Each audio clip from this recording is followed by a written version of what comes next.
On with the webinar, the essentials of content marketing. First of all, let's look at what you can gain from our short time together. What you'll achieve in this webinar is to know what is content marketing, understand how to make it work, and know the different types of content you can use, and how to use an editorial calendar. Most importantly, let's keep it simple. Content marketing is simply giving people something valuable for free so that you can build a relationship with them that eventually leads to sales or bookings. So what does content marketing do? Well, it's insight and advice that changes people and, importantly, incites action. Inciting action is the only measure of success that really matters. Here's 5 golden reasons why you need content marketing. First of all, trust. People don't necessarily trust adverts. Publishing helpful content achieves the opposite effect. People can find it and explore it when they're looking for information. Instead of being a pest, you become a trusted resource. Word of mouth. It takes just seconds for readers to share a link to a piece of content that they like. A good piece of content can quickly take on a life of its own as readers share it with their friends and their contacts. Visibility. By optimizing the keywords in your content, you can use it to get your business on the front or early pages of search engines. Voice. As the publisher of your own content, you get more say in what people hear about you. Cost. The cost of publishing content starts at zero. Creating a blog is free and videos can be made using your smartphone. But you do need a content marketing strategy, because if you don't have relevant, findable content online, then you are not part of your customers' decision-making process. So, in today's digital world, you don't exist. Let's examine a few key benefits of content marketing. It's cheaper than paying for website traffic, such as pay per click. It establishes credibility of you and your business. You'll build stronger customer relationships. You'll get fewer customer complaints. And you'll enjoy exposure across a wide range of media, especially as your content is shared. Content marketing is powerful, but you need to follow a few rules, and these are: it must not be overtly promotional. It must be relevant and useful to the reader or the viewer. It should answer a question or solve a problem. It must be well written and free of errors and typos. And importantly, it must be relevant to your business or industry. There are 3 types of compelling content, and I call these cornerstone, personal, and zesty. Cornerstone makes up the bulk of your content, such as information on where to drink or eat or where to walk or visit. It's evergreen content usually. Personal is where you give your personal thoughts or advice. It's what sets you apart. Now, zesty is where I suggest that every now and then you throw in something that gets people talking and sharing. Not too controversial, but say, give your opinion. For example, on food packaging, which you can commonly talked about at the moment, you can then link to saying you buy from your local farm shop without fancy packaging. Let's now look at the different content types. As you can see from the screen, there's a wide variety and we don't really have time now to go through each, ranging from blogs to articles to guides to social media. So let me just focus on the one that is fastest growing and I believe the most powerful in tourism and hospitality, and that is video. I personally have focused on building my video production ability and marketing skills for a number of reasons. In 2018, it's estimated that 90% of internet traffic will be video based. Just think of how today the PC and the laptop is being replaced by smartphone, and how people, especially the young millennials, watch video on their phone. Here's a real bonus. It's estimated that video can improve your search engine ranking by 53%. Already in Staffordshire, many hospitality providers are starting to see the power of video. Coming up, I want to show you just a very short clip of the video to introduce award-winning bed and breakfast Amber House at Alrowas. Let me introduce you to the owner, Jill Jones.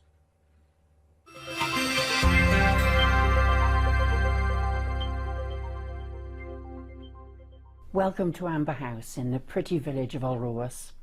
I'm the owner, Jill, and this short video is to show you what awaits you here and some of the exciting things that are around Amber House in the village of Alrowas. First of all, I want to tell you about the award-winning breakfast awaiting you. A good breakfast is a great start for the day, whether you're sightseeing, working or travelling.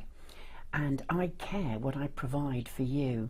That's why I recently won this National Breakfast of the Year award, judged by the famous culinary expert Prue Leaf. When you come and visit, I'll tell you what she liked best. I've got 4 comfortable bedrooms here at Amber House. The nook on the ground floor can be made up as a twin bedroom or a double. It offers ensuite facilities and is very good for people who have mobility difficulties, and of course the comfortable lounge is just opposite. Dog walkers like it too, so people who come with their dogs, it's very easy to go out through the front door for their walks. Upstairs on the first floor we've got the Amber Room, which is a very large ensuite bedroom and is very comfortable, and then 2 other bedrooms, the Blue Room and the Garden Room, which offers twin bedded accommodation. You might like to meet other guests in the comfortable residence lounge. I have a collection of books, DVDs, films, magazines, also games, and on a sunny day you may prefer to go into the garden or take a lovely walk into the village of Alrowas.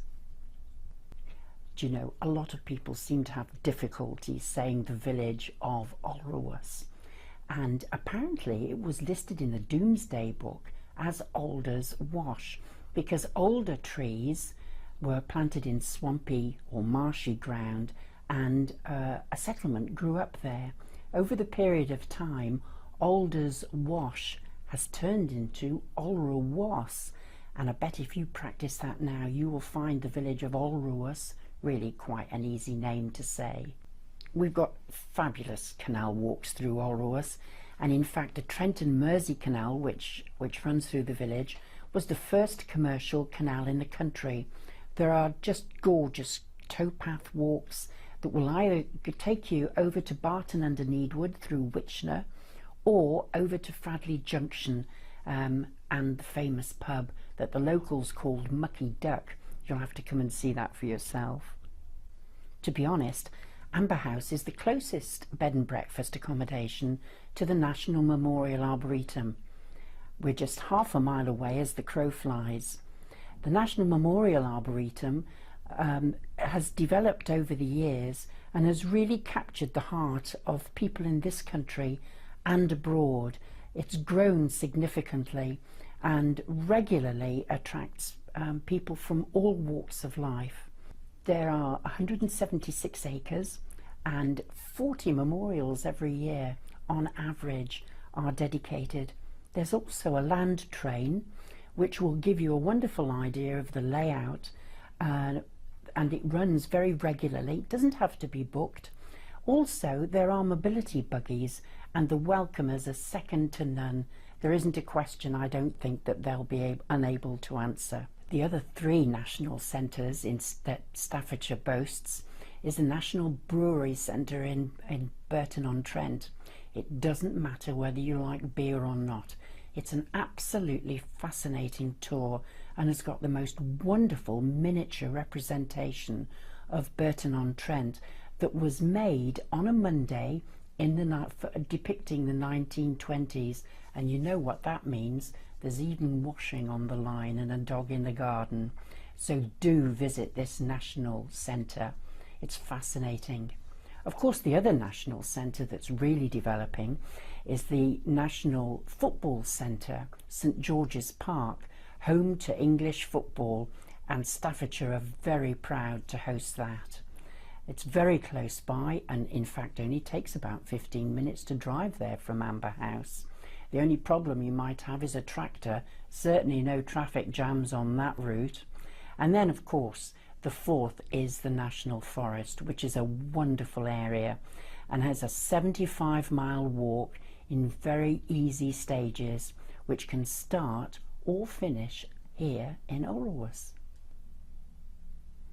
Of course, Amber House is only 4 miles away from the historic city of Lichfield, which boasts not least the three-spired Lichfield Cathedral, home of the Gospels and of course the Angel. There are frequently art exhibitions as well as regular daily services in the cathedral. Do take time to discover the cathedral. It's one of the few complete closes in the country, and by that I mean the road that surrounds the cathedral. It's got a wonderful collection of houses, not least Darwin House. There are a lot of stories about Darwin House in the city of Lichfield, as well as Johnson House, and the Guildhall boasts the old police city cells. Do come and have a look at those. There's so much to discover in this delightful part of Staffordshire that you'll want to come back again many times. I look forward to providing you with a welcoming and relaxing home from home. See you soon at Amber House.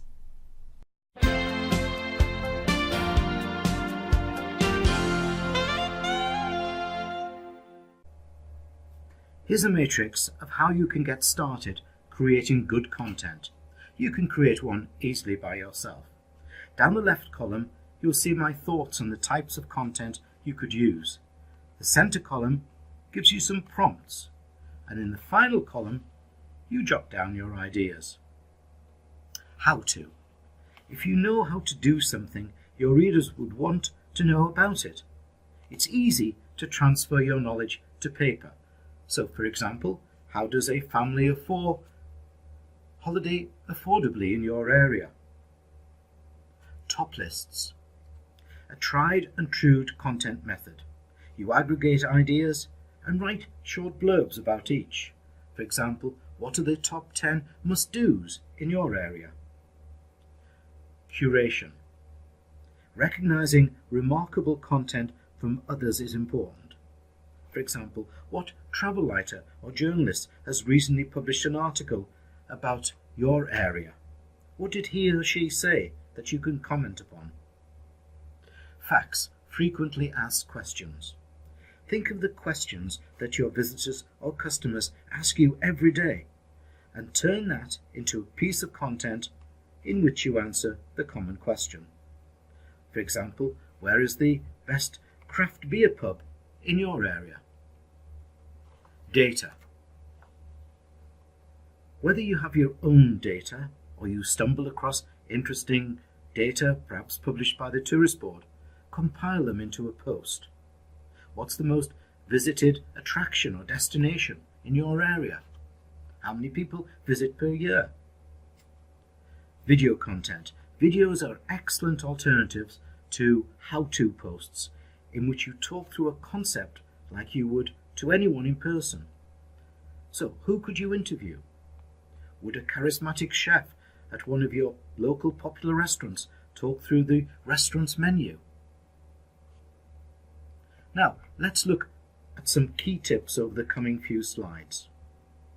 Prepare your keywords before you write so that you can sprinkle them through the content. Use keywords in a great headline. Search engine optimize it with a title tag. Include links within your copy to related content so that there's a follow-through and people stay longer on your website or blog. Remove jargon, slang and initials. Use alt tags for images so that search engines can read them. An alt tag is a text alternative for an image or an object on your website. Search engines cannot read images but will read your alt tag as an alternative to the image itself. You will normally add your alt tag text to your image within the administration part of your website. Let's add a few more key tips. Whatever you prepare or write, what content you produce, make it helpful for your target market. Use bullet points for easy reading. Emphasize any benefits and keep your sentences short and punchy and easy to read. A good guide is to aim for more than 300 but no more than 500 words in an article or blog post. Importantly, you must move the reader to cause action. So, importantly, insert a call to action. In other words, tell them what to do. Use words that motivate, for example, enjoy, relax. Allow your readers to make comments. Ask readers to share the content. Link the content to your website. Post it on your blog, Facebook page, LinkedIn. Why not tweet it and ask readers to retweet? Now, all of this may be a bit daunting. Content marketing can take time, so reduce the pressure upon yourself and plan ahead by using what is called an editorial calendar. It makes your life easier and keeps you on top of time. An editorial calendar is a spreadsheet containing a schedule of the content that you will write across the year and when you will publish the items. It gets you organized. You can contact me for some free editorial calendar templates at malcolmg@winningmoves.com. Here's an important viewpoint because there seems to be a lot of work necessary. Look, articles don't have to be perfect. They just have to be written. Here's some advice I'll hope you find helpful. Ask a question. Start with a question. For example, what type of holiday walks do you enjoy? Use the article to answer the question. Write in short paragraphs. Use subtitles and bullet points, making it easy to read. The structure. Every article is made up of 3 elements. The power of 3. Headline, body, and conclusion. Your headline or title is the first impression your reader will have about your article. If they don't like the headline, they won't read the rest of the article. The body of your article should deliver on the promises of the headline. And the conclusion is the wrap-up of your article and where you lead your reader to where you want him or her to go to. Read, leave, correct. Always edit. Read your article over twice, then read it out aloud. Leave it alone for 1 day and come back to it with fresh eyes. Make sure it's correct. You'll be taken more seriously if your article is error and typo free. You can manage your time with what I call COPE. Create once, publish everywhere. With COPE, you create your content once, then repurpose it across all types of media. This means, for example, that your article expands to an ebook or guide, or to video content. You could extract a selection of tweets for Twitter out of the content. The audio of the video becomes a podcast, and so on. This approach not only saves you time, but helps reinforce your content message across its multiple usages. Okay, so we've now come to the end of this webinar. Here's my suggestion as to what action you can take. What content will work best for your business? What type of content will you produce? What will it do for your reader or your viewer? How often will you produce it? Thanks for watching, and don't forget to email me, malcolmg@winningmoves, if you need any questions answered. And here's now time for question and answers.